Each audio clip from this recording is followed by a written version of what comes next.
As we get set to get on with the afternoon's engagements, as we wait for a couple of minutes more for the rest of the participants to join us, allow me to share with you that we will have some time. I'm not sure if, this is the delay right now may impact the schedule for later on, but then we will have some time before dinner for you to go around. So this is a very centrally located hotel, and there are a few accessible places that you might want to visit.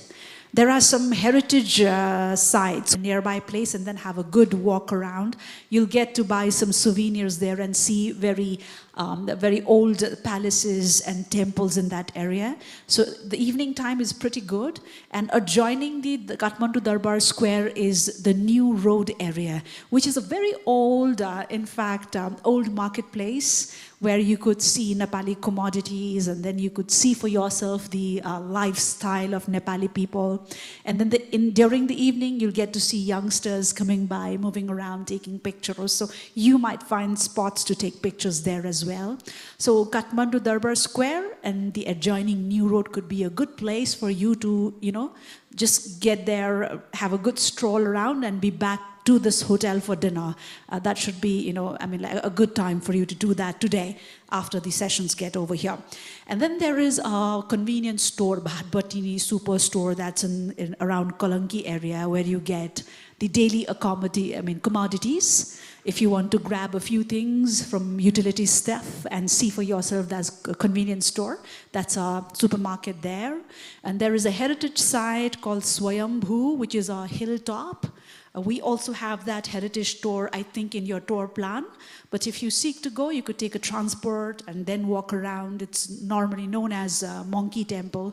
You'll see, you'll get to see a glimpse of Nepal's very laid-back life, and then a lot of monks, people, vendors. So that could be one place where you want to visit in the couple of hour or a little more that you will get as leisure tonight. And then you are requested to be back here at the hotel, and the dinner, it's a free dinner. So you could find your way to the Sursudha restaurant, where dinner would be available from 1900 hours to 22, I guess, from 7 to 10. So please feel to walk in at any time of your convenience from 7 to 10, and then you could grab your dinner there. Otherwise, there is again another good food stopover called Jhamel or Jhamsikhel, which is also not very far away, but the only concern could be traffic if you want to return back for dinner. But if you want to stay back, see some nightlife, get some good eateries, then Jhamsikhel is a good place to go. Two things you need to pay heed. One is make sure you know your way around, basically with the transport. You'll get cabs. You'll get prepaid cabs. You can just consult with the travel desk that we have. If you could arrange for a transport beforehand, that will be helpful. Otherwise, there'll be plenty of cabs around in these areas. These are tourist centers as well.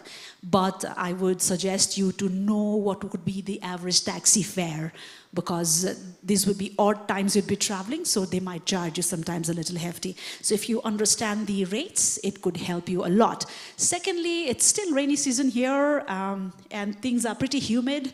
So as community, as a community, can forge a collective solution through a regional facility or any sort of mechanism that not only meets the project financing needs, but also ensures a sustainable future for the region. Otherwise, as I was talking to my session presenter, who was all set now earlier, without any mechanism at place and without any commitment from our individual and institutional side, conferences or convergences like this are not going to make sense. It would just be limited to numbers and black and whites. So what we want is to set up a mechanism and get this momentum going. So I cannot wait any longer, ladies and gentlemen. I'm sorry for have kept you, pretty long now. Allow me to introduce our leader, our session leader, who would be guiding us through this insightful session. I'm so proud to introduce to you Mr. Sanjay Thakur, who's already taken center stage. He's the advisor and mentor in FinTech at T-Hub Foundation, Hyderabad, India. And yes, he's a financial industry veteran of nearly 3 decades. And having worked with large banks like Axis Bank and Kotak Mahindra Bank, he is also a mentor for T-Hub startups. And then with his extensive knowledge, he certainly is in the forefront in this industry and fraternity of driving innovation and mentoring fintech solutions. So without further ado, allow me to hand over the forum to Mr. Sanjay Thakur. Let's extend a round of applause. Thank you so much. Thank you so much. Namaste and good afternoon to you all. I represent a leading incubation and startup accelerator based out of India by the name T-Hub. And I would like to just play a small video just to break the hangover of post-lunch, lethargy. And it becomes at times a little challenging to hold on to attention. So I thought, let me just play a small video. And can I request you to play the video, please?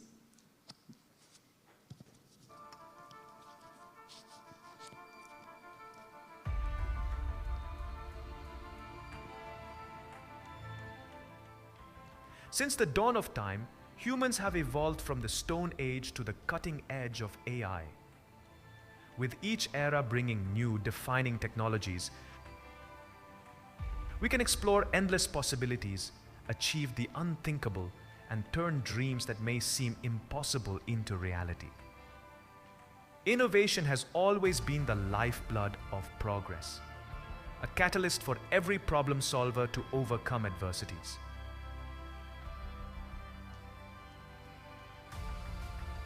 Welcome to T-Hub, the world's largest innovation campus, a premier organization dedicated to fostering entrepreneurship, innovation, and job creation in India. T-Hub was established in 2015 in Hyderabad, Telangana, to encourage innovation and entrepreneurship through a partnership between the Government of Telangana and 3 of India's top academic institutes, IIIT Hyderabad, ISB, and NALSAR, along with premier corporate entities such as Cyient, iLabs, Aries Technology, SRI Capital, and Tech Mahindra. I feel that I was looking at a new face of India, one of the new faces of India. The face of entrepreneurship, innovation, and enterprise.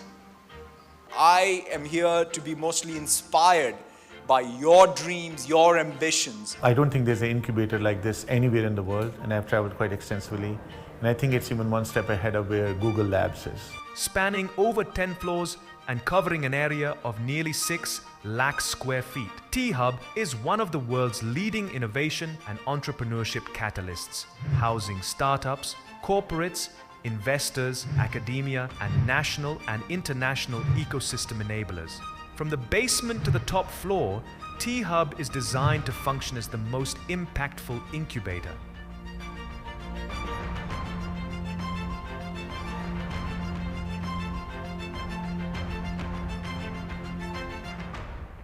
This is a beacon for startups ecosystem as well as for entrepreneurship. Many more unicorns may come. Hopefully that will bring laurels to the state of Telangana and to Hyderabad city. As you all know, we have a legacy of innovation.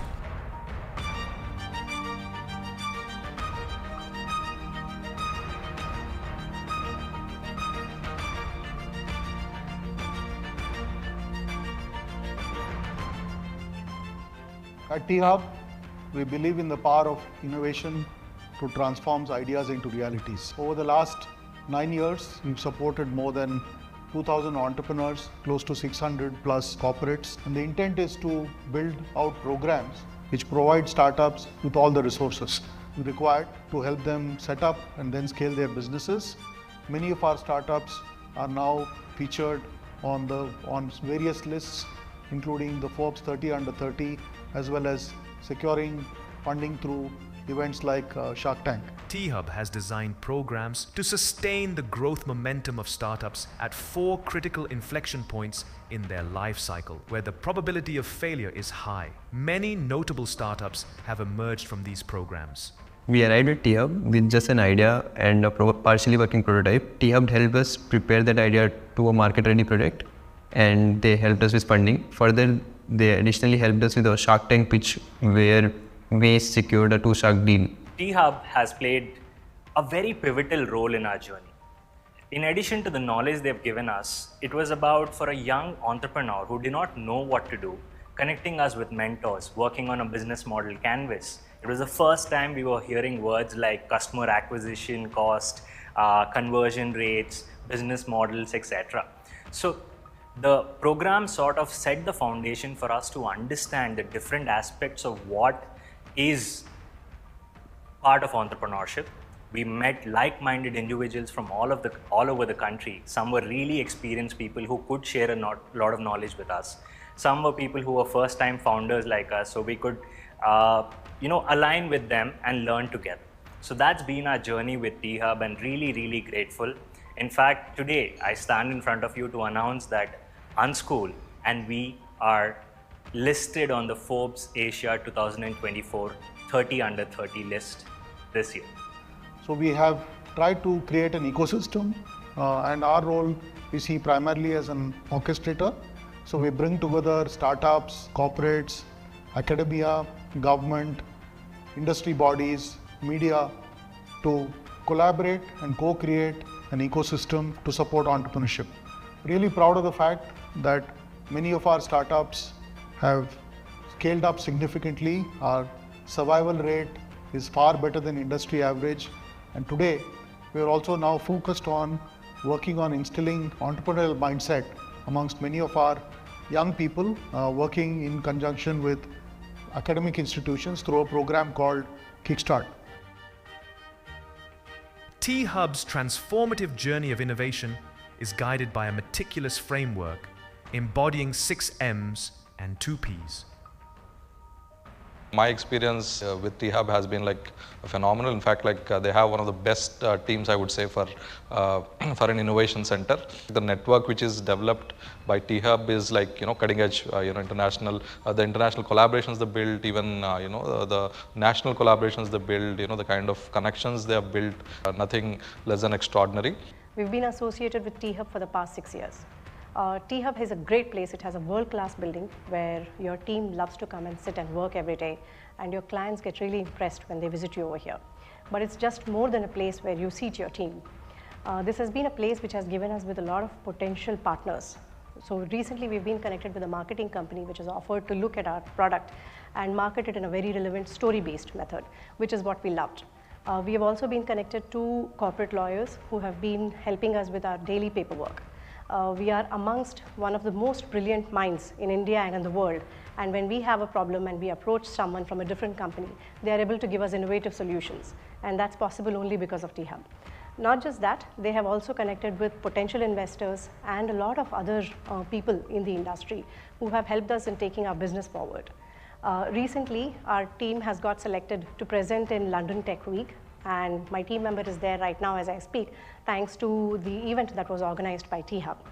All in all, T-Hub is a great place to be, to start your organization and to grow it. You will not even know how fast it grows, thanks to the network, thanks to the partnerships, and thanks to the infrastructure that it gives you. T-Hub, as one of the world's largest startup innovation hub, is dedicated to fostering the open innovation model of engagement by bringing together the key stakeholders of the innovation ecosystem, the startups, corporates, research and academic institutions, government entities, etc., to address pressing industry and societal challenges. We have successfully partnered with hundreds of corporates across sectors such as aviation, automotive, BFSI, consumer, healthcare, manufacturing, etc., in solving diverse problems through corporate innovation programs. I'm very happy to announce the launch of Cohort 2, Renault Nissan Open Innovation Challenge in partnership with T-Hub. The first Cohort 1 launched last year was a grand success with 4 startups making to the final round. One of the T-Hub's flagship initiatives, T-Bridge, aims to establish vital connections between Indian and international businesses by providing soft landing and expansion opportunities for startups. Hyderabad to visit T-Hub, which is providing such an exciting context for young entrepreneurs in India across key emerging technologies to get the support they need to launch both in India but also globally. So great to be at T-Hub today. It's a great experience to see that beautiful building that hosts so many startups and to have the opportunity to have an interaction with a lot of these startups to see the great ideas they have and of course the question they have around their future success. Our market access program plays a crucial role in connecting startups with opportunities with corporates to showcase their solutions, execute proof of concepts and pilot engagements. This provides market validation of the startup solutions, acts as a catalyst that fuels growth and fosters scale-up. If you're a 3 to 4 member startup working on an idea, especially in a place like Hyderabad where startups and the whole concept of startups are not mainstream, it's important for you to get some kind of a platform to showcase your work. So T-Hub was really that for us. One time when IKEA was starting up in Hyderabad, the CEO of IKEA and the marketing head of IKEA visited Hyderabad. They came to T-Hub to check out all the startups. In the process, they actually met us and they really liked us and they were our first significant client. IKEA becoming our first significant client was obviously a big boost that led to more clients coming on board, that led to our first real investment into the company. So I would say that was the first big break that T-Hub offered to us.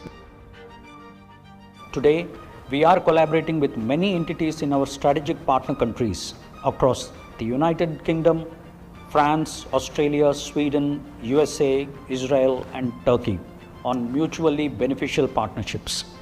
We also facilitate collaborations with global universities and support emerging geographies in establishing incubation centers. T-Hub is doing more than just helping entrepreneurs. It's really helping the entire world. T-Hub is serving as a program delivery partner for Government of India's initiatives, Invest India and Startup India. We are working with public sector undertakings and defense PSUs in co-creating innovation programs. T-Hub has partnered with numerous educational institutions and industry bodies to conduct research and development in various areas of innovation. At T-Hub, our purpose is to support innovation for the greater good, ensuring every penny drives meaningful impact and empowers startups. With robust oversight and internal controls, we ensure that all financial resources are used efficiently and responsibly, maintaining transparency and accountability. T-Hub office architecture is thoughtfully designed to facilitate meaningful connections between people, opportunities, sparkling innovation and growth.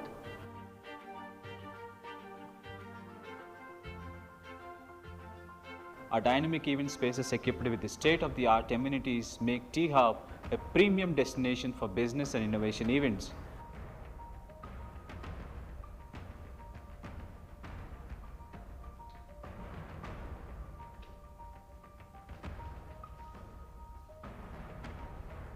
We attract a diverse community of startup founders, corporate leaders, international delegates, government officials, and the students. Over time, T-Hub has evolved from an incubator to an incubator of incubators, like the Atal Incubation Center, which is established under the Atal Innovation Mission Initiative by Niti Aayog, Government of India. Machine Learning and Artificial Intelligence Technology Hub, MATH, established in partnership with the Department of Science and Technology, Government of India. When I came here, I was extremely impressed by the facilities which are available and the ecosystem which has been created for our Indian startups. And I'm also happy that the government has taken an active part in this, and I'm quite sure that a lot is going to come out of this particular initiative. And I wish everybody who's working under this roof, I'm wishing success to them, and I'm very, very happy to have, and I'm looking forward to another visit, I would say, in a place like T-Hub, maybe to other startups, and it's very encouraging.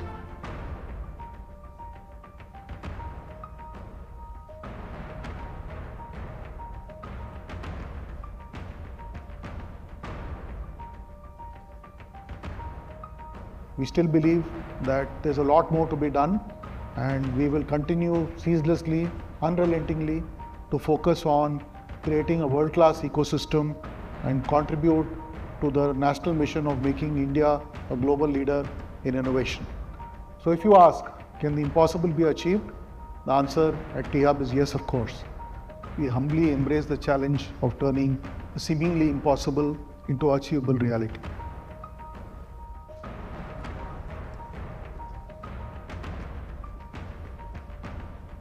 Together, we can transform challenges into opportunities, ideas into innovations, and dreams into realities. Let's build the future, one breakthrough at a time.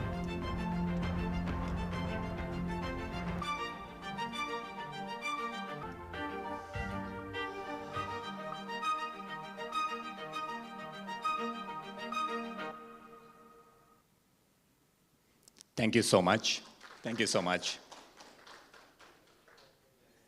So I'll definitely welcome all of you to visit us sometime. And post this session, definitely my expectation would be if we can set up a center separately for ACIC members as a collective, you can say, effort, which will help the cause of ACIC taking forward. I hope that this 36th ACIC conference should be used as an opportunity for few strong actionables, so that when we meet during 37th ASIC conference, we should see some progress having made in Kathmandu, and what could be a better way to start something or some project, starting with the host country, which is Nepal. So thank you, all of you participants, and thanks for your attention. In fact, since morning, the kind of sessions and I have been really overwhelmed by the kind of information that I have got today about various countries from South Korea to Japan to Indonesia to Malaysia, Philippines, everyone. It has been so inspiring. And looking at the kind of work that you have been doing and the kind of support that you are providing for inclusive credit enablement for individual and small businesses growth, makes me so confident that we are headed in a right direction. What I see as a challenge that individually each of these nations are doing a lot of innovative practices in their respective nations. But the gap, what I'm finding here, after hearing since morning, that I guess probably the cross-pollination of the best practices are not transitioning from one country to other country. So one of the objectives of my session here today would be in the form of some active discussion and participation by each of you. I would request all of you to actively participate, engage, and help me in creating some kind of agenda to set the context right for way forward for ASIC 36, as we call it, so that when we meet during ASIC 37, we should see that we have made some progress collectively for good of ASIC member, current members, and expanding member. Can it become the most aspirational, inclusive credit, inclusive finance enabler in the world? My answer today, after looking at all the kind of data that I have seen, my conviction goes definitely multifold level above from what I had probably a couple of days back before I interacted with people from this organizing committee and Joseph and my friend and few other people. So taking forward the agenda now without wasting much time and taking your attention, I would like to put across some of the information about ASIC member countries for your attention and few discussion agenda taking forward. So let me put across some interesting data about ASIC member countries. So look at the data. I want each of you to pay attention to the data. If you look at the data about population, GDP, income per capita, average age, banking penetration, MSME credit percentage, MSME contribution to the GDP of the respective nations, okay, and global trade percentage, contribution of the respective countries, look at the sheer size of kind of diversity which makes this group so beautiful. I don't think any other, you can say, consortium of countries is as diverse and as beautifully placed to leverage the collective knowledge or whatever best practices are there in each of these member countries for collective good. And I'm very sure if we work together actively with some sense of urgency for taking some actions as of yesterday, okay, I'm sure we can make a lot of progress here. So if you look at some of these population statistics, look at from Japan to South Korea to Thailand, all these countries, we have countries like India with 1.4 billion population, transitioning to countries like your Papua New Guinea, which is just 6 million, Mongolia with 3.5 million. If you move to the GDP side, again you see the Japan being 4.2 billion, South Korea 1.7 billion, Taiwan 793 million, India again 3.9 billion. But at the same time you find diversity. If you see countries like Papua New Guinea 31 million, sorry, Mongolia 17 billion, and again income per capita. If you see the diversity of this income per capita again, another important aspect, if you look at the average age of these countries, which is so interesting. If you look at average age of the countries which have broken the barrier of developing nations, they have moved into the development. Sorry, could you please? Yeah. So if you look at the average age of the countries, so leaving apart Japan, South Korea, and Taiwan, all other countries are very, very young. Very, very young countries. On the average, if you look at the collective age of these ASIC group members, it is in the early 30s. Still, it is very young. Sorry. Banking penetration is another interesting statistics. If you look at the banking penetration here, you can just look at the banking penetration. There are countries with 98.7% banking penetration to a level of 27%, okay, and 39% kind of banking penetration. Similarly, if you look at the MSME credit percentage, it's a very interesting variation across, and I'll tell you these things are very interesting, and there is a reason why I want all of you to take a close attention on these statistics. Okay, moving to MSME contribution to the GDP of these nations, look at the contribution of MSME in Japanese GDP, which is 4.2 trillion GDP nation. 42% of the GDP is contributed by MSME. A very interesting and inspiring information which I read through one of the reports a couple of days back. And I found that credit guarantee has played a very, very significant role in the growth of MSME, rather sustainable growth of MSME.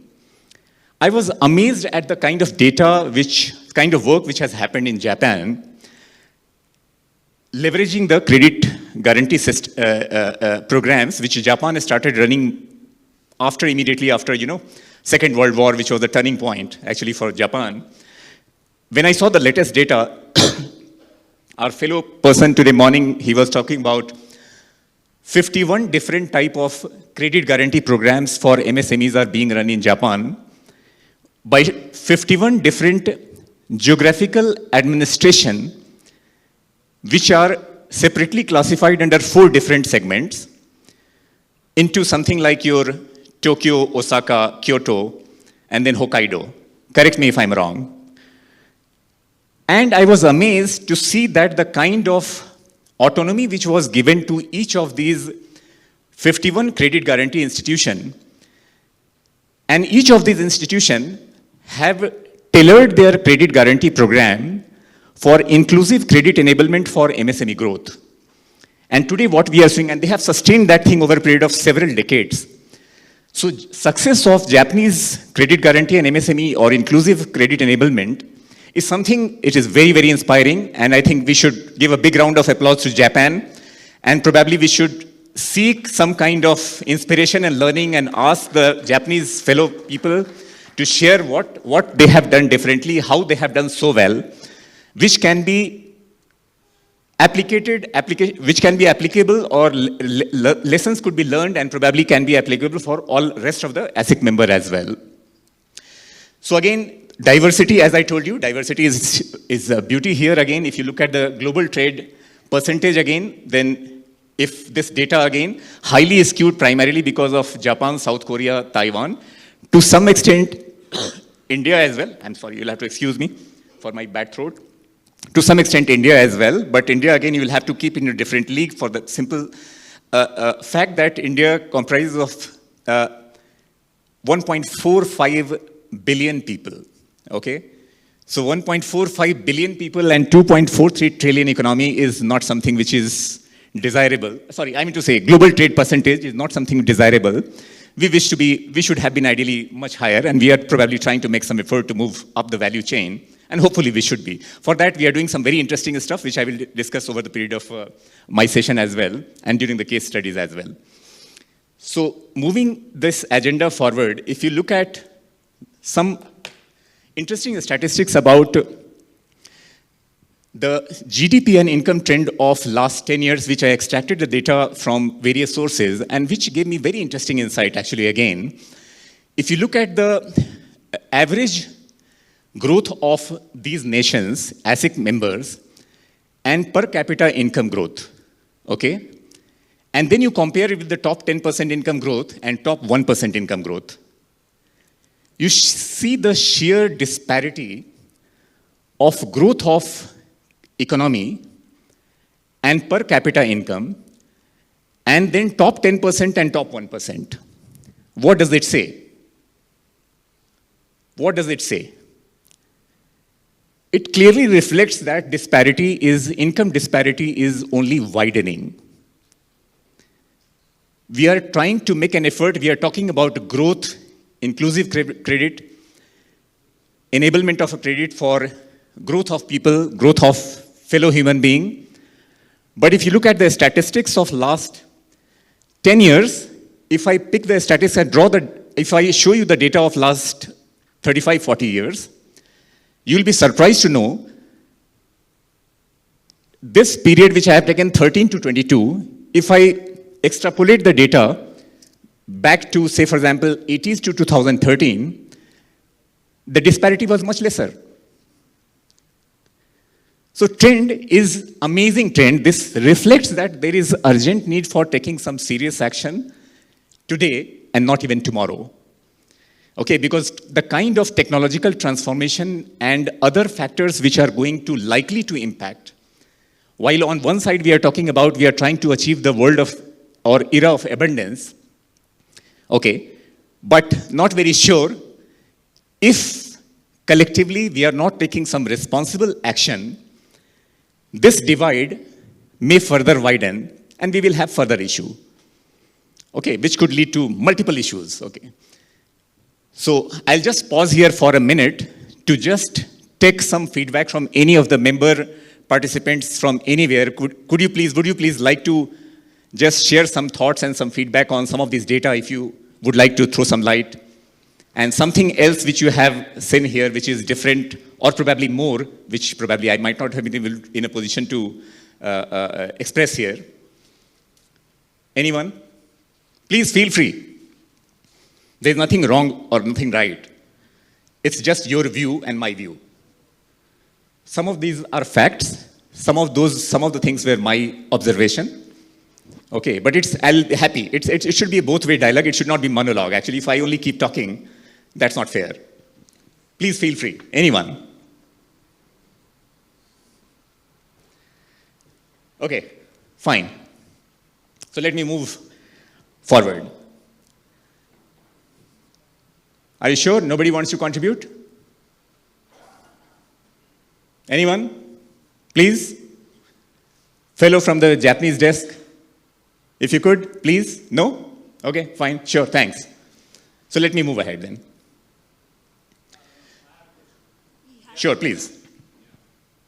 Sorry. Thank you. Thank you for sharing your opinion.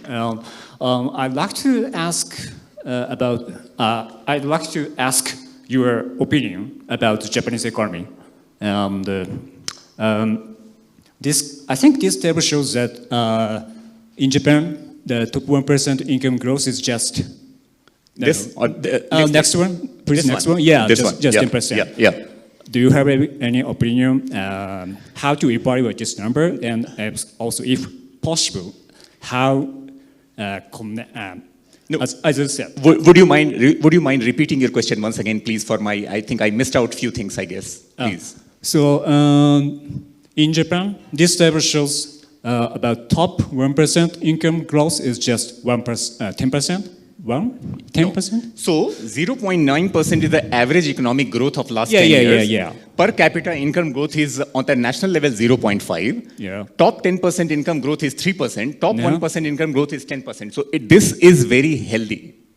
This is very healthy, believe me. Healthy? Okay? Healthy growth. What I mean to say, your disparities are much, much lesser than the rest of the country. I know. That is what I mean. Yeah. So based on this fact, I think one of the reason for this number is, as you said, now in Japan, the credit guarantee corporations has a great amount of the great amount finance. Is there any relationship between this the credit guarantee system in Japan, the credit guarantee system, and this number? There is a relationship, definitely. If you look at Japanese total MSME credit as we are talking today, as of a year-old data I have, is around $2.5 trillion from all banks, non-banks together. Okay? 82 to 85% of your credit in Japanese lending system of bank and non-bank is credit guaranteed.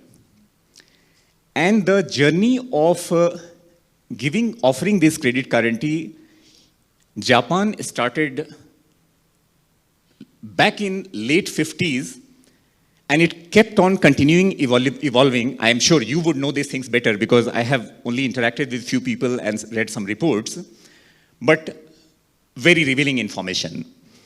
Because especially I was pretty impressed with the kind of information about those 51 different geographical administration given the autonomy of designing their tailored credit guarantee programs which suits their need. Say, for example, the need for MSME which is operating in and around Tokyo jurisdiction will be very different from the jurisdiction which is your Hokkaido jurisdiction, which will be very different from your Osaka, which will be very different from Kyoto. Okay. Despite an economy and a country which is so homogeneous, it is not like India. India is the most heterogeneous country in the world. You are aware about that. All of you, the entire world knows about that. It's very difficult to run these kind of programs in India because the scale of diversity is sheer as diverse as a new country, sort of. So despite having such a homogeneous society and a very developed social capital in Japan, because of culturally that is how Japan is evolved actually for a long time now, and especially obviously post-World War is something which is a use case which all of us have in B school have studied so much.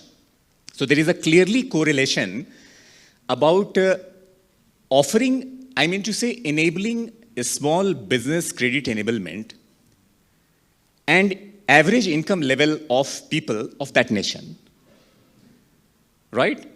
Another amazing stuff that Japan has done, which is very inspiring, probably some of these things have been done even replicated by South Korea as well as Taiwan, that the amount of effort that Japan and some of these countries and some of the other Asian countries also have done in ensuring that their MSMEs, especially manufacturers, they become part of global trade supply chain. They become indispensable part of the global trade supply chain.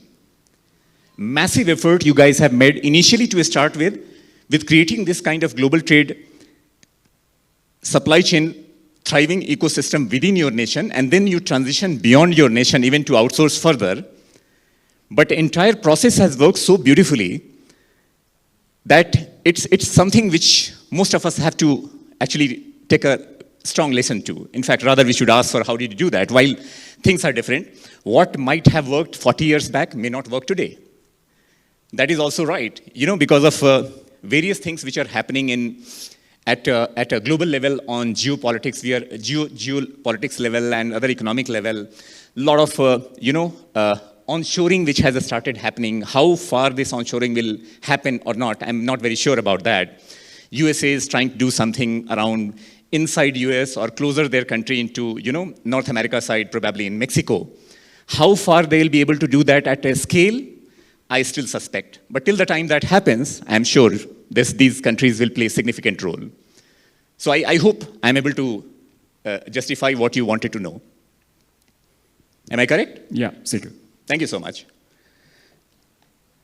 Anyone else? Please feel free. So some big facts, which I already discussed, that global population share, this is a very interesting statistics. If you look at the global population share of this ASIC member, is 27.5%. Global GDP share is 15%. Global trade share is 14.71%. But Japan, South Korea, and Taiwan share in the global trade is 7.75%. Which means the rest of the nations have insignificant. Right? It speaks a lot. So it has beauty, it has a lot of things to learn from these countries, definitely. Then if you look at another big fact, which is about youth bulge. If you look at average age is close to around 30 years, averaged out, because obviously India becoming disproportionately large, and average age of India is very young. India's average age is 28 years, which is pretty young country.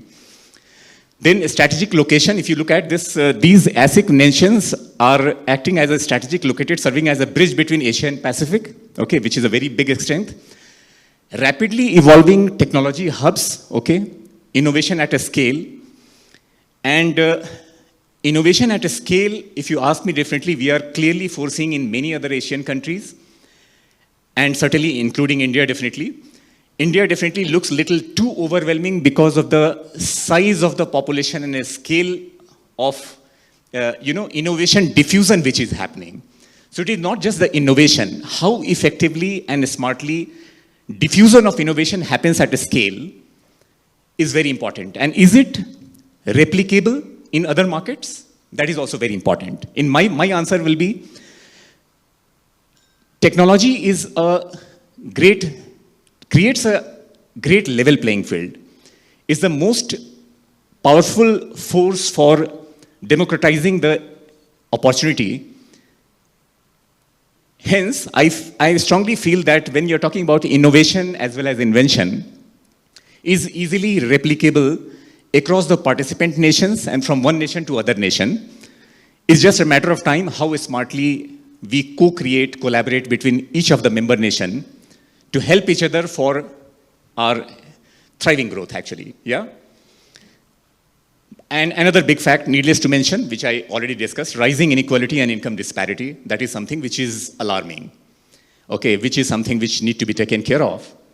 Okay, now, moving to the next agenda. Why inclusive finance is so important? If you look at the inclusive finance, I clearly see that this is a linchpin of sustainable development goals. It's clearly catalyst for UN SDG, needless to mention. All of you are aware about that. US SDG goal, which was set up in 2015-16, I believe. The target timeline was 2030. There were some goals which I will discuss separately, which are all dependent on inclusive finance, directly or indirectly. Then if you look at the other parameters, like this very important for economic empowerment, risk management, innovation driver, data for development and policy intervention, cross-cutting impact, formalization of economy, and enabler of sustainable development.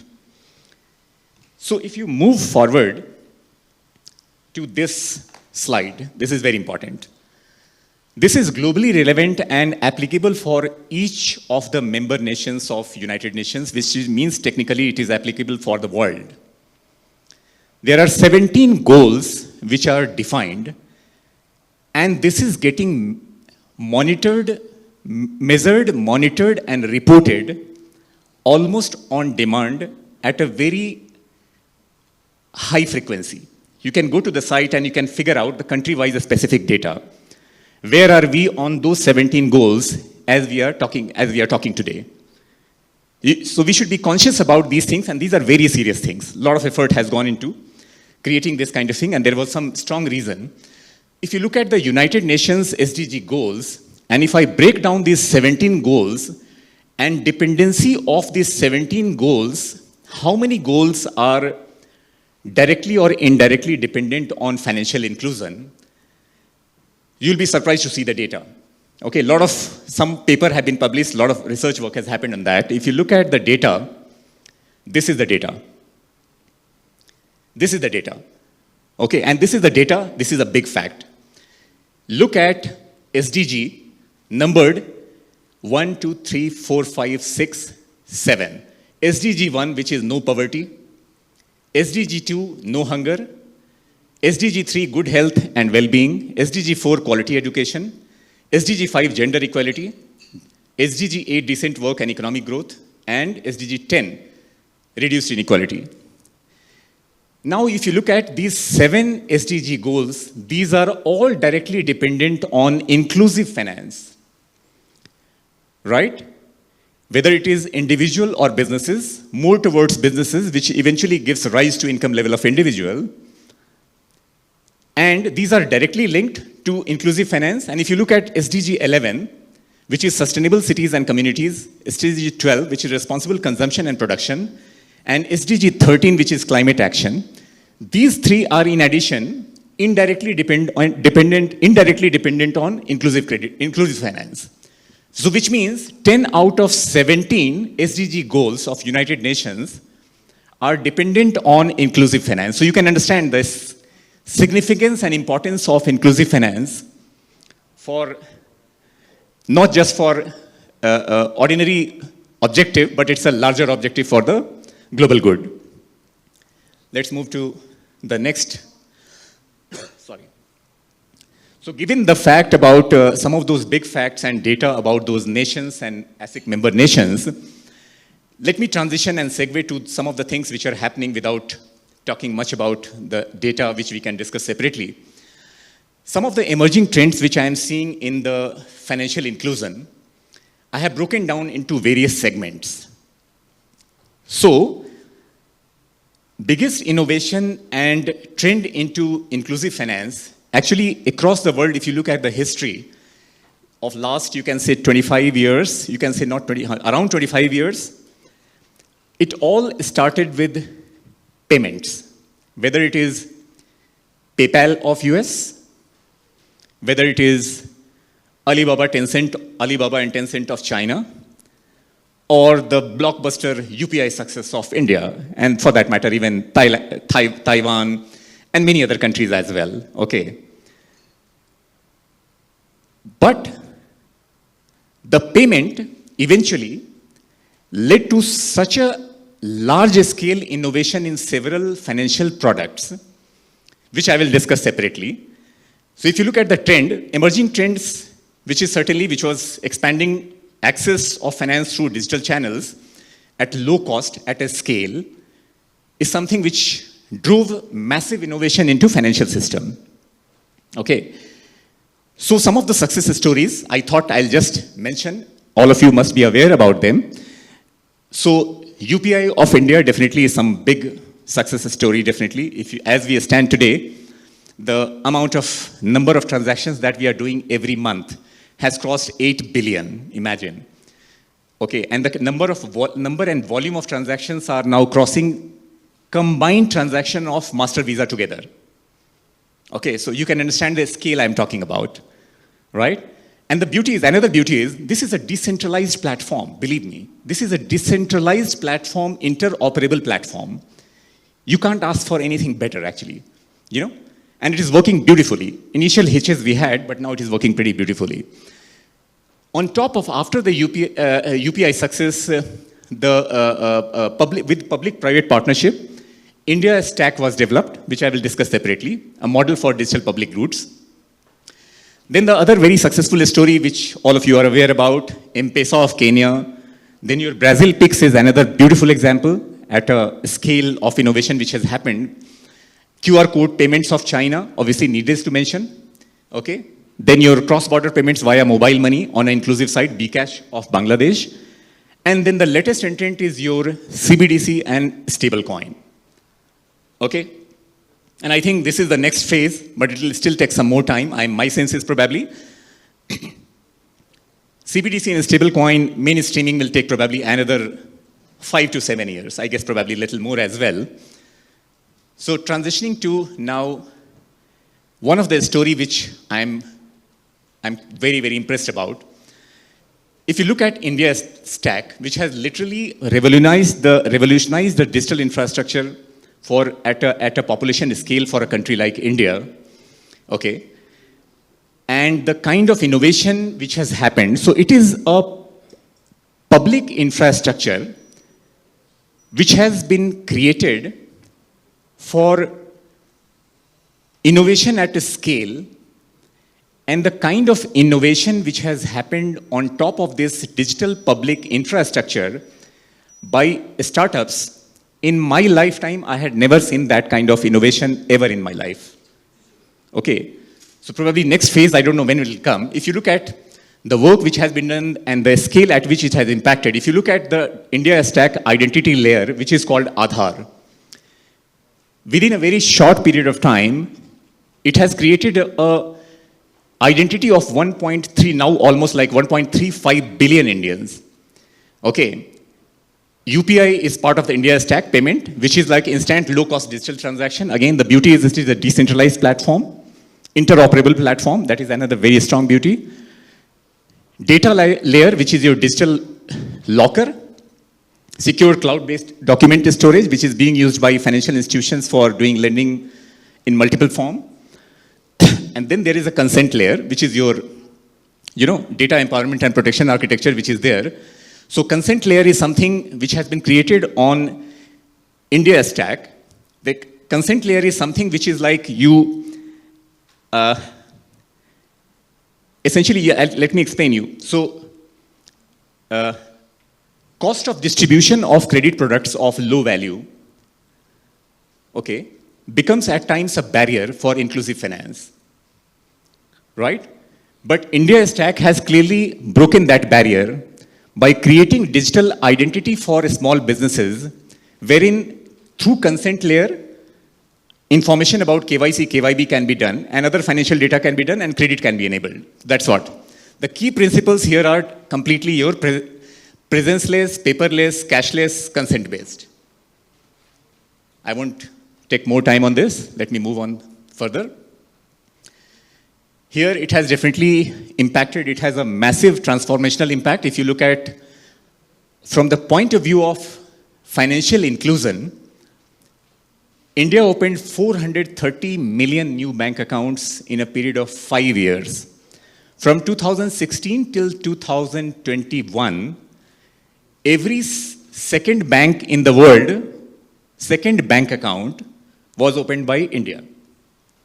So you can understand the kind of a scale which it reached within that short period of time. And entire credit goes to technology. Okay, so technology is a great level playing field. If you look at digital payments, 8 billion plus monthly UPI transaction. Governance side, if you look at $33 billion worth of saved through direct benefit transfers. Otherwise, there used to be massive spillages and all. And on top of India Stack, as we are talking today, this is last month data. We have more than 100,000 startups who are working and thriving because of India Stack. There is literally no cost for them. Entire infrastructure is provided by digital public infrastructure, and they can innovate. Where obviously, incubation cell and all those startup ecosystem like T-Hub and others have played a significant role. What I see another beauty here is that some of the things which have been developed here, it has a global significance as well because it's open source, very easily replicable to any of the member country if they want, okay? It is the way we have created India Stack.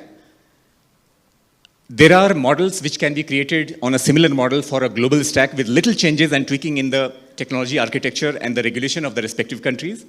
Global stack can also be created, right? And definitely it has a potential to lift massive, this is a World Bank estimate actually. Future roadmap on top of India Stack. Now India is developing health stack, skill stack, and agri stack, right? So that's the beauty actually, okay? Now, moving to few other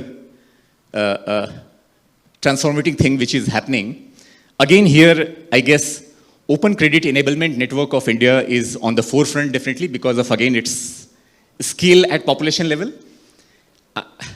I'm constrained to give these examples, which looks me to be little biased towards the Indian ecosystem, but that's a fact, actually, so I can't ignore that because and it has definitely proved its credentials. If you look, so decentralized protocol is a credit enablement platform. Then alternative credit scoring model of Carbon, Nigeria, which is pretty successful. I'm not going to delve deep into that. Microfinance digitization of India, Indonesia, Bangladesh, and Cambodia, they're very successful. Okay, then peer-to-peer lending model of UK, which is worth taking a lesson from, like Funding Circle. And mobile credit service of, which is Kenya's Tala, which is very successful. So I won't delve much into that. But just for reference, I'll share the deck with all of you to just go deep into these kind of things and free to discuss otherwise. So OCEN, if you look at the open credit enablement networks, when you're talking about inclusive credit, okay, inclusive credit, the kind of challenges that all the financial institutions, banks and non-banks have typically, one is definitely the cost of servicing small businesses, small credit products at a scale, which is prohibitive. Under India Stack, this open platform which has been created, this open platform has these 6 elements which comprises of, and these are all your decentralized layer, these are digital public infrastructure, these are just protocol. It is not owned by anyone, believe me. This is not owned by anyone. Again, this is in true sense, decentralized technology architecture created under guidance of Central Bank of the country and Ministry of Finance and Government of India, right?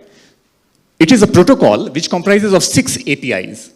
The APIs are, again, all of you must be aware about, there is one loan application API, then there is a consent API, loan offer API, loan offer acceptance API, disbursement API, and repayment API.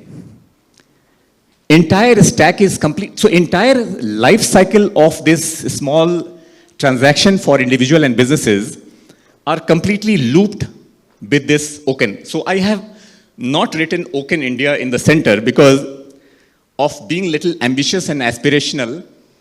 I thought, can we create this model for all ASIC nation? And it is easy. I don't think it's a big deal. There could be few things which need to be created for those countries which does not have these kind of infrastructure. I guess this is the beauty of cross-pollination of ideas from one country to other country, and I don't see any reason why this kind of protocol can't be created for any other member nations of ASIC. Moving forward. Few other innovation trends in financial inclusion, which of course, needless to mention, some of these use cases are there, which I'll not spend much time on. AI-powered lending solution, Jumo, South Africa is a very successful case. You can check that. Blockchain-based financial services, which is Bitso, Mexico, it is pretty successful. I couldn't find anyone better than them. Embedded finance of Grab, obviously this is a big use case. Obviously we are trying to replicate and trying to create few things on embedded finance in India also. I'm already advising few guys on this kind of things, which is taking shape, but still, if you look at the, Grab it certainly has a scale actually on embedded finance.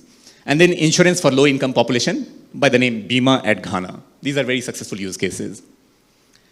Moving to trade, one of the big agenda which my friend Joseph asked me to cover something, and which is also one of the area which is, I find it pretty fascinating. If you look at the global trade, and that too global trade for MSME, what is the biggest challenge for MSMEs to grow in global trade? The biggest challenge here is the way the transactions are being carried out by MSMEs with their buyers, and 80% of the global trade transaction by MSMEs today, as we are talking even today, is on open account. Okay? So this is a startling fact, but it's a fact at a global level. So you can understand the kind of challenges that MSMEs face when they are doing transactions on open account. What I mean to say when I'm saying open account, which means that there is no LC involved, there is no other kind of credit product which is involved in the transaction. So transactions are carried out in such a way that the guy receives an order, manufactures the goods and ships it, and on agreed payment term, he receives the payment from the international buyer after 50 days, 70 days, 90 days, 120 days. And over the last 5-6 years, this credit period by the international buyer for MSME supplier, the credit period is only elongating further. Okay, all of you must be aware about that, right? Which is a big challenge. Now, if you're doing transaction, MSMEs are doing transaction on open account, imagine the kind of risk that they are facing. Credit risk, cash flow issues, limited access to financing, currency risk, lack of payment guarantee, regulatory compliance, dispute resolution is an issue, visibility, they do not have any visibility of the payment, or you can say in the trade process, they do not have any transparency. So what is required to be done for ensuring that MSMEs in global trade get some kind of enabler which will help them to do business which is sustainable and profitable at a scale, right? So some of the things which I have seen and some of the use cases I already have, which I have since discussing with many banks, financial institutions from India, Sweden, Singapore, USA, and few other nations. Multiple interactions which gave me a lot of insight about these models, and I found that digital trade finance platforms, though it is a little earlier stage, but this will play a significant role. As of now, if you look at, not much of innovation has happened post, you can say, Alibaba's digital platform. Okay, why I'm glad to talk about Alibaba, because I worked with them very closely back in 2016-17. For 1 year, I had signed an MOU with them. I spent almost like 10-12 days at their Hangzhou campus just to see how do they work and get some learning and try to see if we can replicate something here. So that, if you look at those things, which you look at the digital platform of Alibaba, I don't think anybody has been able to replicate that kind of model so far. Amazon, to some extent, is trying to do to some extent, but they have not been able to make any much headway on that. Wherein, through that platform, imagine the lenders, insurers, logistics providers, and many other service providers are on the platform. Okay, but the model of these guys, like you can say Alibaba or Amazon, is a completely centralized model. Okay, and you know, understand the risk of centralized model. It is nothing but it is rent seekers platform. You can continue extracting rent of 30-35% per transaction value of the goods which is getting transacted, which is not very healthy actually, right? You do not have that kind of margin actually, right? While you're enabling that thing at a scale.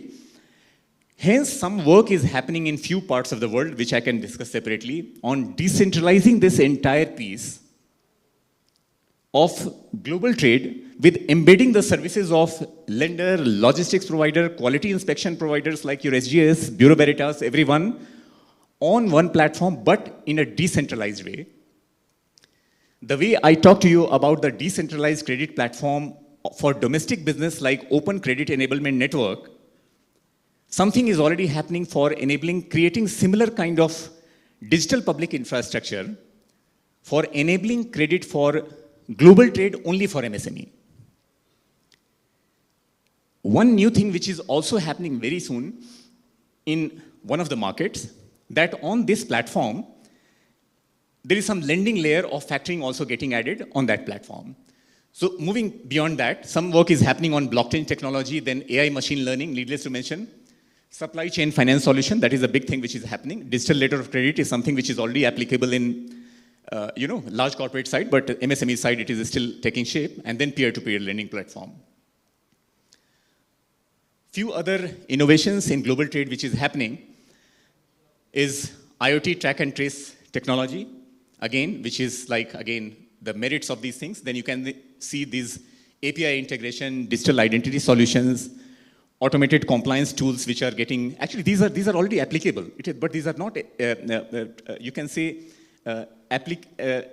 getting used at a scale at this point of time. But these technology and various startups and incumbents along with the startups, they have started using these solutions, okay, which is yet to a scale.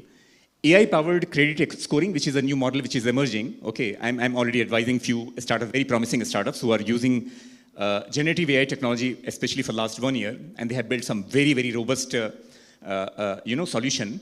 And one of the global bank has inducted them also just a week back. That's something which I'm glad to share that. And then digital escrow service, which was obviously pioneered by no one else but Alibaba, which is being just replicated by everyone else. But nobody has been able to scale to that level so far. So essentially, what I'm talking to you about, that these kind of innovations on global trade are required for enabling inclusive global trade finance services for MSMEs. And can we create something similar for ASIC member? Okay. My answer is yes, it is doable. Okay. And how it is doable, we can discuss separately. We can do, there are ways and means to do that, but it's not something which is as tough as launching a rocket by Elon Musk, right? Which can do it. That's much simpler than that. These are some of those other innovations which are happening in global trade. Now, we discussed about only the financial capital so far, okay, and technology. I strongly feel that no amount of financial technology enabler and technology solution is enough to solve the problem till the time we solve the problem of social capital, which is again directly linked to your human capital. So what is social capital? Okay, so social capital, just for everyone's I'll just reiterate and read it. It refers to the network, relationships, and norms that facilitate cooperation and trust among individuals and groups. Strong social capital is critical for creating a thriving ecosystem for inclusive and responsible credit enablement for underserved, unserved, underbanked, and unbanked people. Moving to, if you see the synergy of financial and social capital in inclusive finance, okay, then these are some of the aspects. These are the complementary pillars of inclusive growth, bridging the last mile gap, risk mitigation through dual lens, needless to mention, okay, sustainable business models, and innovation catalyst. Leveraging financial and social capital for equitable growth has some elements. If you can look at, then this empowers marginalized groups, enhancing financial literacy, building resilient communities, fostering entrepreneurship, and ensuring cultural relevance. Why I wanted to emphasize on social capital, if you look at successful use cases of microfinance institutions around the world, most successful financial microfinance institution in the world, likes of your Grameen Bank of Bangladesh and few others, not too many are there, few are in Indonesia and few are in India and few other markets. All these successful guys who have worked heavily on building very strong social capital for their sustainable, inclusive credit finance in the form of microfinance. So all those guys, we studied those institutions very carefully, and we realized that the amount of those guys who have invested more on building social capital, they have built much more resilient portfolio compared to the one who have not done so much. Okay, and this rule applies across the value chain. Keep moving up the value chain. there is no difference. What is applicable in microfinance, in some form, it gets applicable to even a small and to some extent to the medium side as well, right? So, we'll come to, sorry. So, this is what I thought I'll just present to all of you, and probably I'll love to open the desk for some discussion and some feedback. And please feel free to contribute and make this session more participative. The whole idea is, I do not want to see to it that the 36th ASIC conference of Kathmandu is remembered as 36th conference, and we are counting number of from 35 to 36, and getting ready for 37th. There is no merit. And I'm very serious about that. I came here for this session primarily, and I had told them if people are committed, I will travel, I will discuss, I will collaborate, I will help whatever to the best of my capability. If some action is not taken, I won't travel. This was as early as 2 days back. Joseph remembers. Okay, 2 days back, I was about to say no. I have got commitment that definitely people are committed, members are committed. So my expectation is, can we look at taking some firm action before we meet for 37th ASIC conference? And that requires us a serious discussion about few problem statements, okay, and discussion around those problem statements in the form of case studies is very important. Each of you are seasoned, enlightened people. You have seen various phases of finance, life cycle of good, bad, uglies of finance. So these are some of the problem statements which I have written in the form of cases and given certain guidelines for reference as well. And I expect that we break ourselves into few small groups. Some volunteers have already given their names, and probably even if those who have not volunteered for the name, everyone is welcome. Please contribute. This is our collective effort. I haven't come here to give you just some data sharing and something which is not the objective. That is the last thing which I want to do, because I have moved into this kind of, a startup ecosystem as an advisor, mentor, and other kind of evangelist or whatever you call it.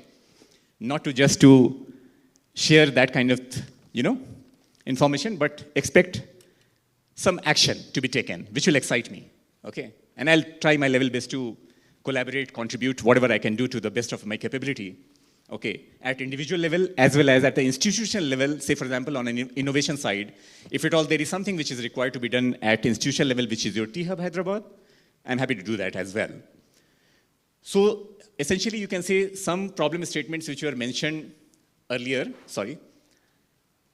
these were related to all financial and technology. I'm very sorry about that.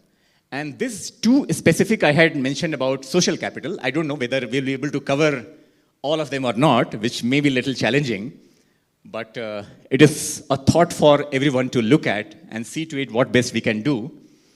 With this, I think I would like to end my session, and definitely I wish to call that there is a beginning of ASIC, and we should call it ASIC 2.0, which believes in taking some action, okay, and not discussion. If the discussion don't transition and move into action, believe me, we are not doing justice, okay? So as we transition ASIC 2.0, let us unite in harnessing the power of innovation to drive inclusive and sustainable growth across our nations. Together, we will create a future where every citizen thrives, where environmental stewardship and social equity guide our nations, and where the benefits of progress are shared by all. The time for collaboration is now. Let us shape a brighter tomorrow. Thank you so much. With this, I want to end, and I want to end this session with this slide and this photo, which is one of my favorite. This is about Charles Darwin. Okay, so this image signifies accelerating evolution. And that's the theme with which I would like to end my discussion and open the floor for discussion and use cases which I have defined. Some of the volunteers' name which has been given, we should call out those volunteers in the front seat, and we should ask for more people to join in and help us to do something actionable. I would like to hand over this thing to my friend Joseph for, yeah. Thank you. Thank you so much.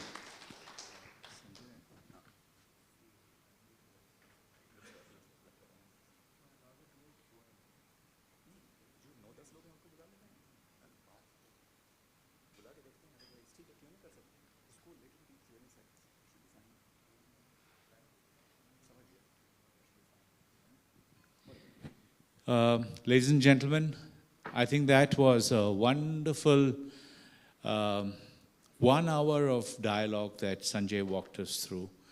For those of you who have not seen this kind of information, I think it's nice. The world is getting smaller. That's the good part of this. Technology is beyond borders. So I noticed that the front part of this room is almost empty. Most of them are having their lunch, I think, and some of your colleagues have joined them there. I also realized that language is quite a barrier because we are speaking in English, and some of you are wearing your translation and you are listening to what is happening. It is also close to the hour of past 4 p.m. in the evening.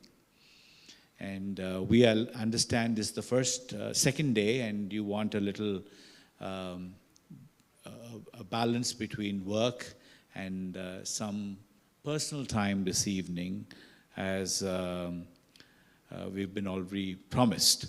So what I'm going to do, rather than actually call for a workshop kind of an event here, I'd like you to think and give us a few thoughts right now, because we are quite happy to walk in and talk to you there. But what are your thoughts around how can we collaborate? You could see the economic indices. Trade is one clear call out. We're not trading enough. We're not talking to each other enough. You're not throwing and catching between each of our countries. MSMEs in your countries who are good for export, you're not able to throw that trade into some other part of the ASIC regional footprint. And the receiving country is not able to understand and appreciate that you have MSME clients who are great at producing a certain product or service. So how do we improve our regional trade? Is there a thought that you have on some trade product that you can bring out as a collaborative discussion to help Sanjay prepare a segue between now and Taiwan, which is a year from now, where we can take this discussion into a new format and discuss a regional trade integration strategy that will work for all of us. Is that something that you'd like to dwell on? I know, again, translation is happening simultaneously as I talk to you, but those of you who are understanding what I'm trying to say, is there any thought? Can you raise up your hand? We'll pass the mic across to you, and we'll take your feedback.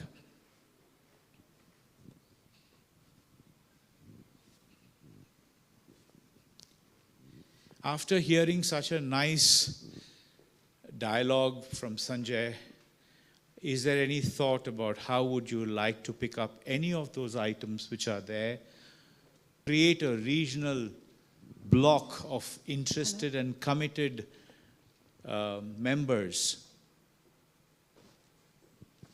Any thoughts from this table? I will have to actually walk across and take your feedback. Cambodian team, anything? Any thoughts? Give it a try. Yeah. Feel free to just contribute. There's nothing wrong or right. It's very important that every opinion matters. Yeah. It's very important.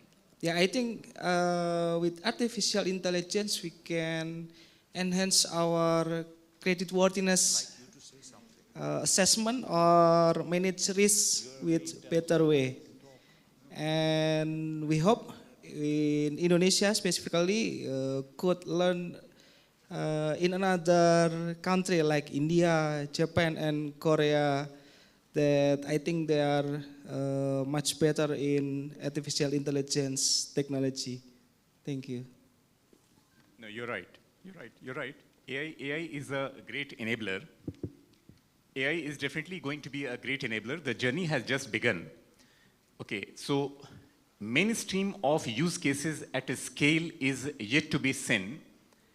And most of the banks and financial institutions, along with a lot of fintechs around the world, I have come across at least few dozens of them from India, Israel, USA, UK, especially, these 4 countries. They're doing some groundbreaking work, okay?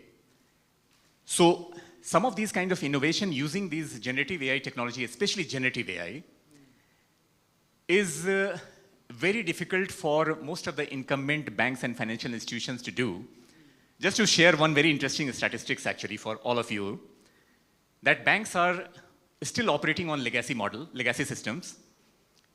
As we are talking today, which is 2024, 40% of global banks' infrastructure is still on COBOL.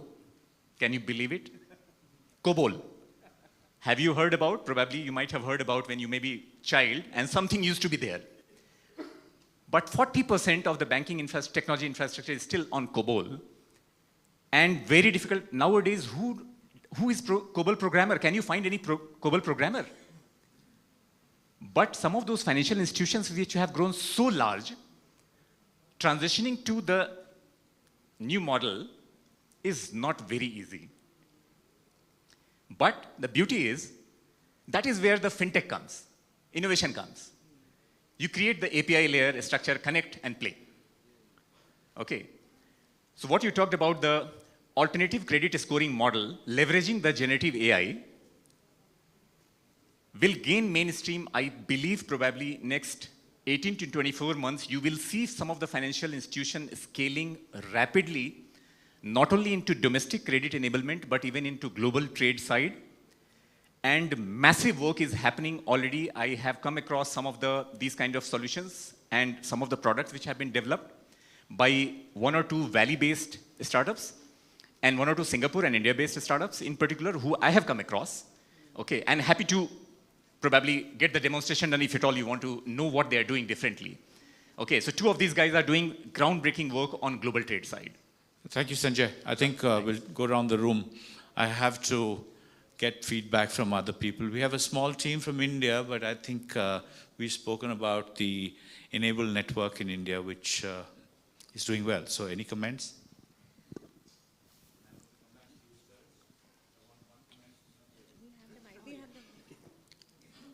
Yeah, we have a very good network among banks as well as non-banking financial institutions where the credit flow is available.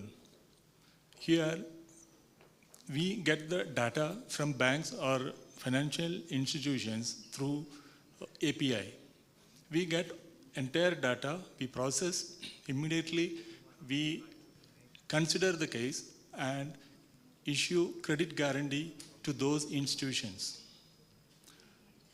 Basically, it depends on the bank's analysis and credit worthiness of the borrower, depending on the basically the bank's decision how to go about the credit. Then we receive the application, we consider the case, issue the guarantee. So, in short, the technology is the main factor to be considered for our increasing the productivity of credit guarantee organizations. Thank you.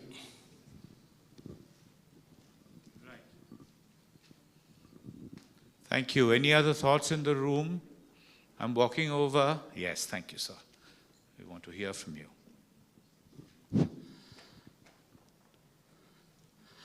Thank you very much, Mr. Thakur. I represent the National Cooperative Federation of Nepal. I am Babul Khanal. So, though I am not direct representative of this forum, I am only just an observer. Looking at the presentation with the view of the observer, the last presenter mentioned here the social capital, yes? Highlighting all those financial trends of all the member countries. Yes, you came to the conclusion that the financial inclusion into the social capital is much more effective and sustainable. Yes, in between you also highlighted some of the goals of the sustainable development and also mentioned or related those goals into the inclusive financing. Yeah. So, what do you think about the potentiality of the cooperative? Yeah, potentiality of the cooperatives in terms of making these efforts for making very inclusive. Yes, sir. For making very inclusive. Yeah. So, I mean, the role of the cooperatives for the inclusive financing system in the era of the innovation, yeah, like this digitalized, digital innovative era. What do you think the role of the cooperatives? This is my concern. Thank you very much.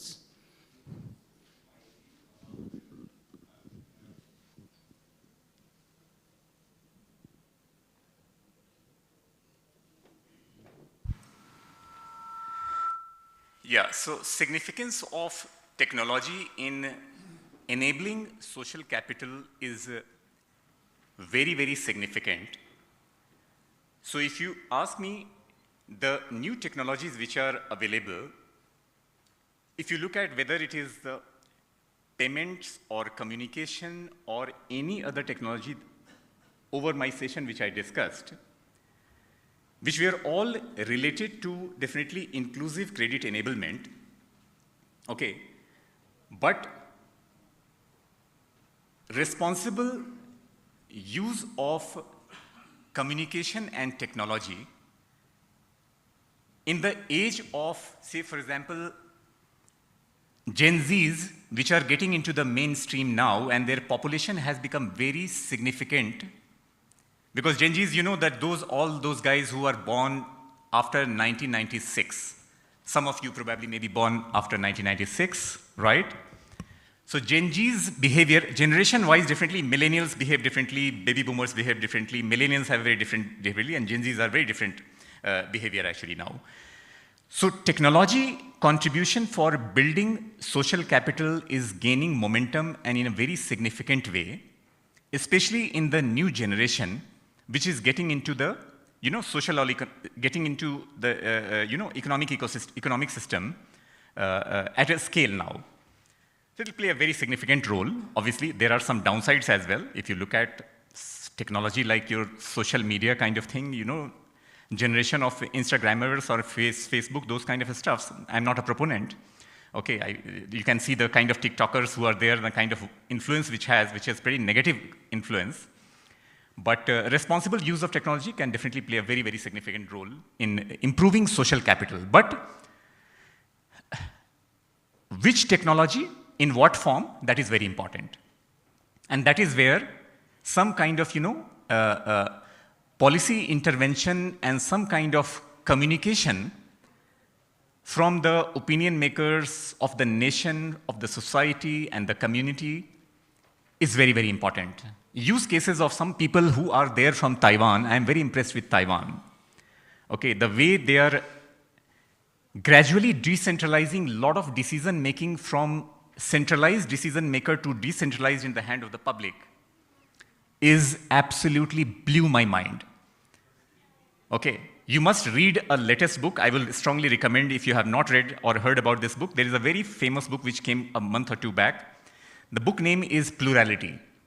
Plurality is written by Minister of Digital Affairs of Taiwan, erstwhile, by the name Audrey Tang, and one of my favorite tech evangelist, Glenn Weil. You must read that book, and you see how Taiwan has used technology so smartly, so efficiently, to create a decentralized, responsible ecosystem wherein public is participating to change a lot of government policies. So it is happening many a time reverse way and not from top down. It is happening other way around. I strongly recommend, please do read that book, and I guess we have a lot to learn. Probably some of the people who are representative from Taiwan, we should talk to them and find out what they have done. I think you're from Taiwan? Yeah? So am I right? Do you like Audrey Tang? I am a big fan of Audrey Tang, right? And so needless to mention, so you should probably share your thought, please. Can you pass on the mic to him? Please. No, it's very important. This is a very important topic, actually. This is not something which is ordinary thing.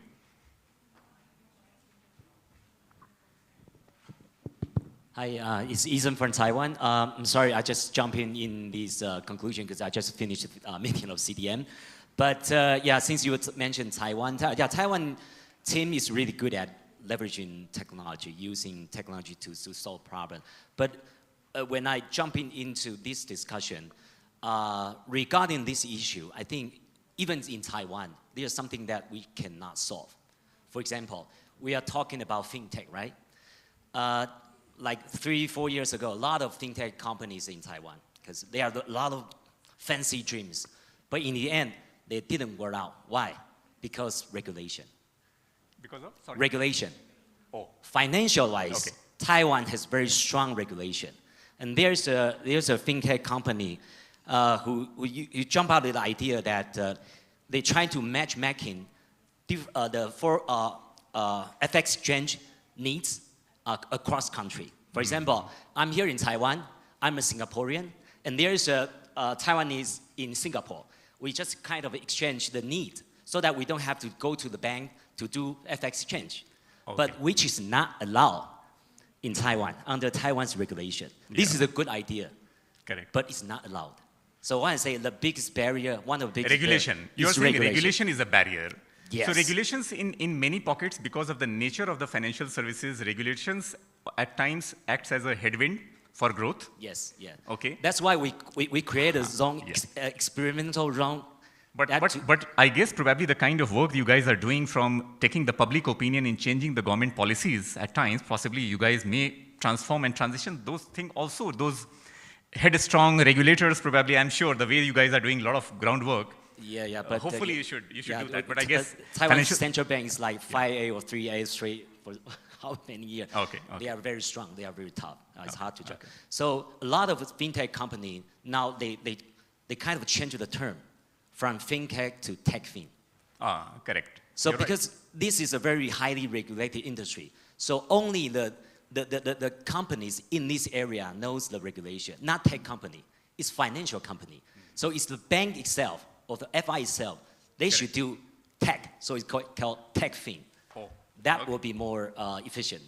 So if you are like the team, you should work with financial institution. So now the term is transforming from fintech to techfin. Yes, that's my No, that's very, very, very relevant, definitely. In fact, I was talking to some people a couple of days back, definitely, that there are a few innovators who were talking about that how banking has transformed, that at one point of time till 80s, banking was known as 363 banking, okay? Raise deposit at 3%, lend at 6%, and go and play golf at 3 o'clock. That was the banking, okay? Coming the 21st century, 2000 era, and financial services started transitioning towards 210. 2 minutes to decide, 1 minute to disburse the loan with zero human intervention. So the speed and scale at which this 363 to 210 transition is happening, many markets have already transitioned reasonably successfully, not 100%, but I think it's just a matter of time. I guess if it is impacting one nation, eventually that ripple effect happens. Something good which happening in one place will get replicated in new markets. I'm sure your day will come soon. I think Taiwan can't leave behind. I'm very confident about Taiwan. I'm a big fan of Taiwan for multiple reasons. Thank you so much. Thank you.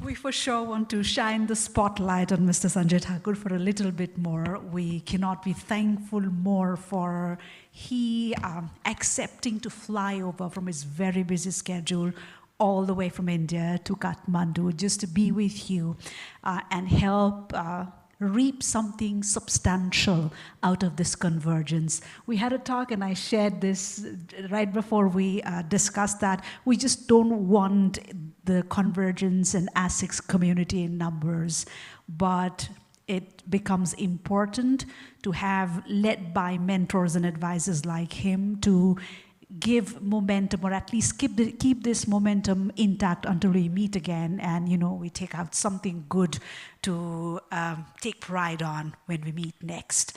And thank you Mr. Thakur for this incredible and very, very enriching session. On that end, I'm sure language has been a very important barrier. However, please, let's try, please feel free. Don't worry about what you are saying. Your ideas, your voices mean a lot. Don't hesitate to counter anything that you hear, any sort of ideas. And please do make your voices and ideas heard. We have open platforms in our apps, and then this is the platform here at plenary sessions, and then there are socials. Please feel free. We've tried. I hope we were good enough, but let us move ahead towards wrapping this session by presenting a gesture of gratitude to Mr. Sanjay Thakur. And to do the honors, I have the pleasure of inviting up on stage Mr. Lee Den-oh, the Deputy Chief Executive Officer, Credit Guarantee Corporation of Cambodia. So on behalf of the organizers and the entire ASICS community, this is extending our deepest, deepest gratitude to our veteran, mentor, and advisor for all the trouble he has taken, for the thoughtfulness, and for this drive that brought him to Kathmandu and be part of our engagement here. And what we do is look forward to having many, many more of these with him. Yes, thank you, Mandiraji. Thank you so, so much. Let us extend a round of applause, ladies and gentlemen, to Mr. Thakur, who brought in a wealth of knowledge to this table.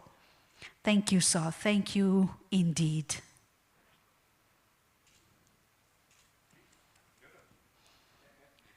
May I invite Mr. Joseph for a photo moment, sir, please? You deserve this. We deserve you, in fact, at least with a photo here. So, ladies and gentlemen, let's hear it for the three gentlemen on stage who have been very, very important again to tailor this entire engagement with you all. Let some energy flowing. Yes, this is something we really want, and I'm sure this will only ascend tomorrow when we meet again. But for now, allow me now to steer you to the very, very closing moments of day 2 here at the ASICS conference.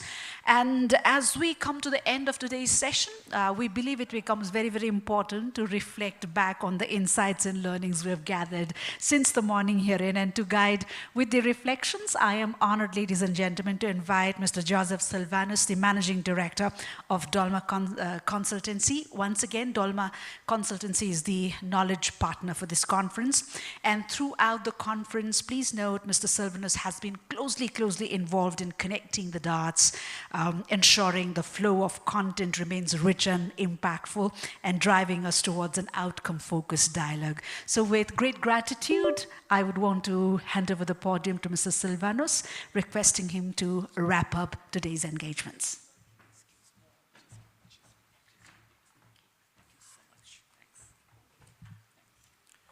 Thank you, Shivani. I think this is wonderful. It's past the hour of 4, and I just want to use this time to bring us back to our learnings for the day.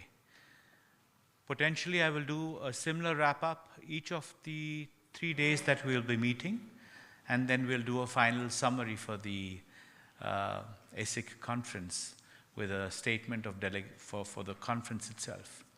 We had a lovely time yesterday in the evening, and I hope all of you enjoyed yourselves. This morning, good start with the ex-finance minister. He was also the ambassador to the United States of America from Nepal. He's a wonderful macroeconomist, if you guys figured it out.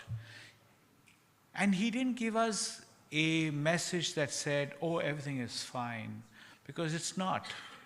After the pandemic lockdown, all of you, including Nepal, had a huge, tumultuous time, and you actually saw your premiums go up, your spreads going up, some of your NPA levels have shot up, so it's not great. And why don't we want to talk about financial inclusion and the power of innovation, which is this entire program? Our economies are suffering.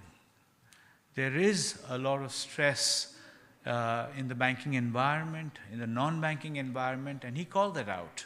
I think that was very important of him. It was also generous of him. One can always come and say Nepal is shining and all things are well, but yeah, it's not. There are difficulties that we are having, and he called out one important theme, which is not been really become the center point of this conversation: gender inclusion.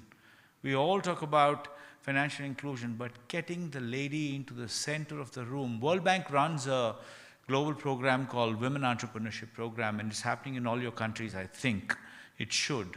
And all of you will benefit if you can link into the local World Bank chapter in your country to find out what is this Women Entrepreneurship Program happening, how does it impact me and my work that I'm doing in the credit guarantee, credit supplementation space.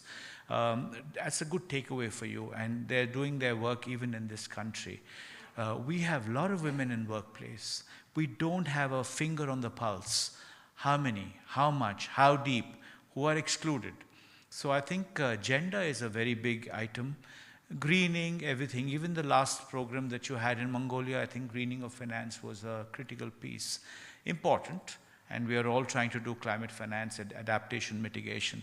But I think that was a key way to start day 2 of today with Dr. Katiwada's speech. We had a wonderful first session where we had 4 of our best performers talk to us from Philippines, from Korea, from I think Malaysia and Taiwan. Lots to learn. Lots to learn. I learned a lot, and I'm sure this is all about sharing. This is all about taking notes, and we are trying to provide all of this material that was presented today in your app, in other versions also. So take these notes back, check with your own teams, what are we doing in a certain space? I learned about bonds.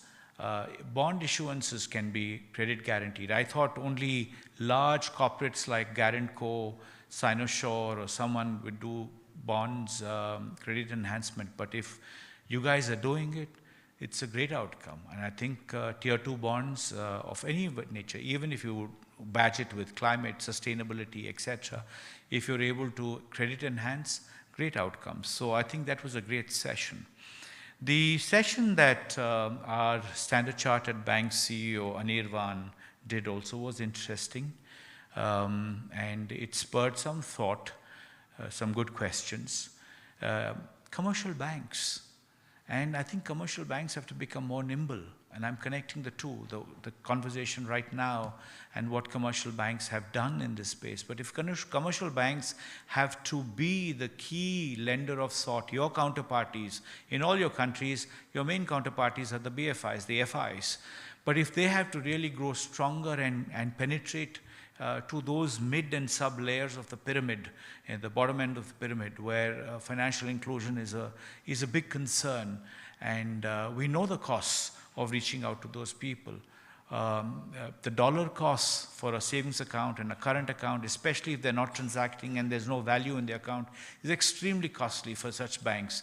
I don't think traditional banking is going to get there. So peer-to-peer, digibanking, neobanking are all going to make a lot of sense. So I think there was a lot of learning there. And I must say, Sanjay, thank you. You did a wonderful wrap of today's thing, because you set our minds thinking. We were a bit fatigued post-lunch, but I think you still kind of left those home truths with us. I can still remember those things that you talked about, the IoT of things, blockchain. Blockchain, distributed ledger is the future technology of this world. If you are not understanding this and staying in the COBOL era, you're lost it. I mean, please wake up and ask your friends, your kids maybe at home, what is distributed ledger? They will tell you that that is democratization of finance. Everyone can now access something that was hitherto the domain of large institutions, large asset management companies, large banks, no longer. So that is going to be the next platform for the next decade or two, if not more, based on the innovation that's happening in that space. So I think today was a great learning. Please don't forget any of these. The decks are with you. Take them back. And let's come back completely rejuvenated to be ready to hear more, sink in more in day 3, which I can tell you is balanced pretty well. There's a lot of data that's going to be shared, a lot of information. I hope you are in that space to take it all in. And with that, I think it's a wrap for today, and I'm going to leave it to Shivani to give us instructions for the rest of this evening and how we meet tomorrow morning. Thank you again. Thank you, Sylvanus. So a couple of minutes and then we can call it a day. So this is all the formal engagements that we have had or scheduled for you for day 2. So you are now free to take up laser. It's up to you however you want to make use of it. I've already shared a few suggestions before we started this. There's a travel desk outside. You could inquire with them if you want to know if there are any nearby places to visit. There are a few I said. There were Kathmandu Darbar Square, New Road, Jhamsi Khel, or a Bhatbhatini convenience superstore, which is at a very near distance and where you could reach, take a quick stroll and come back here, hotel for dinner. If you want to go out for eateries, Jhamsi Khel could be the right place, but please make sure this is still monsoon. We don't encourage you to feast on the street side foods for at least now. Okay, said that, it's free dinner today. Dinner will be served from 1900 hours, that's 7 p.m. to 10 p.m. at Sursudha restaurant. You can find your way to Sursudha restaurant here. You can seek assistance from the hotel lobby or hotel staff. And that is it for today. Thank you for being an incredibly, super members in the audience. You've been really, really super. Thank you for all this. So we do want you back tomorrow here, seated by 9 o'clock. The engagements like tea and stuff will start a little ahead, but we expect you seated here back with added zeal, spirits, and smile, because without you, it's not going to be as fruitful as we want this conference to be. So that's it from my side. I'll see you tomorrow at 9 o'clock.